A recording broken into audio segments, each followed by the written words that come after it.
Sir నాకు ఇది sensible అనిపించింది. సెన్సిబుల్ అనిపించిందా? ఏంటి నువ్వు అనేది? నేనిచ్చిన ఫ్రేమ్ వర్క్ సెన్స్లెస్ అంటావా? అలాగే సార్. బాగుంది సార్ సార్ సార్ నేను ఈ మంత్ ఎండ్ లోపు ఇది సబ్మిట్ చేయకపోతే నాకు ఇంకొక సంవత్సరం వేస్ట్ అయిపోతుంది. మీరు చెప్పినట్టుగానే నేనంతా రీవర్క్ చేశాను కదా సార్. ప్లీజ్ సార్, నేను చాలా కష్టపడి ఇంతవరకు వచ్చాను sir. Vidya, research is about quality.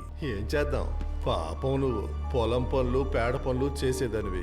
Quality గురించి చెప్పమంటే నీకేం తెలుసు? గత 3 సంవత్సరాల నుండి మీ పేరు మీద వచ్చే ఇంటర్నేషనల్ పబ్లికేషన్స్ ని, మీరు కొద్దిసేపటి క్రితం చెప్పిన 2.5 కోట్ల ప్రాజెక్ట్ శాంక్షన్ ని, వీటన్నిటిని పేడ పనులు చేసుకుని నేనే కదా సార్ సాధించింది.